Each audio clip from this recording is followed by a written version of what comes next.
आज त्या व्यक्तीला भेटायला जायचंय जी 6 महिन्यापूर्वी मी बँगलोरला जाणार हे ऐकून माझ्यावर खूप जास्त नाराज होती आणि तिने लिटरली आमच्या दोघांचं डोकं खाल्लेलं. सकाळी सकाळी पुण्याला जायचं म्हणून रिद्वीसाठी स्नॅक्स बनवून घेतला, म्हणजे गाडीत खायला थोडं इझी होतं. कॅबच बुक केलेली कारण रिद्वीला बसमध्ये खरंच खूप त्रास होतो, तिचे उगाचच हाल नको व्हायला. सकाळी 7 वाजता घराबाहेर पडलो तरी ट्रॅफिक लागलंच आणि ट्रॅफिकमुळे इतक्या गाड्या बंद पडलेल्या रोडवर की विचारूच नका. आणि एवढा वेळ रिद्वीला गाडीमध्ये कसं एंटरटेन करायचं नाही हेच आमचं सुरू होतं. आणि एवढ्या ट्रॅफिकमुळे ना कुठेच थांबायलाच जमलं नाही आणि ऑलरेडी आम्हाला फंक्शनला पोहोचायला 1 वाजलेला. त्यामुळे गाडीमध्येच रेडी झालो, छानसा मेकअप वगैरे करून घेतला आणि फायनली आम्ही 1:30 वाजता पुण्यात येऊन पोहोचलो. आणि ही आहे माझी मैत्रीण मोन्या. हिच्या घराची आज वास्तुशांती होती, त्या कार्यक्रमालाच आम्ही इकडे आलो होतो आणि लिटरली आम्ही आज 6 महिन्यांनंतर भेटतोय.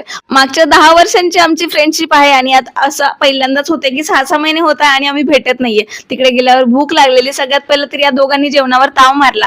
घरात गेलो, खूपच सुंदर पूजा मांडलेली होती. सगळ्यात अगोदर दर्शन घेतले. आता आमच्या ग्रुपच्या 2 जणी इकडे मिसिंग आहे आणि लिटरली त्यांना आम्ही खूप मिस केलं. ते पण येणार होते पण अचानक त्यांचं कॅन्सल झालं. त्यानंतर तिला म्हटलं चल घर दाखव आणि सिरियसली मला मोन्याच्या घरातलं किचन इतकं जास्त आवडलं होतं. हे कलर कॉम्बिनेशन आणि ऑल थिंग्स खूपच सुपर होत्या. छानपैकी मस्त तिने सगळं घर दाखवलं. आता या सगळ्या गोष्टी मी फोटोमध्ये ऑलरेडी बघितलेल्या होत्या कारण इतकी घट्ट फ्रेंडशिप आहे की एकमेकींना काही गोष्ट सांगितल्याशिवाय आम्ही राहू शकत नाही. त्यानंतर जेवणाची व्यवस्था खाली हॉलमध्ये केलेली होती. तिकडे गेलो, मस्तपैकी आमरसावर ताव मारला आणि खरंच एवढं ऊन लागत होतं ना. आणि एवढ्या उन्हात सुद्धा आमच्या मॅडमला इथे खेळायचं होतं. हिला गार्डन दिसलं आणि ही अशी खेळत होती जसं काही आपण आता 15 दिवसांच्या पिकनिकलाच इकडे आलोय की काय.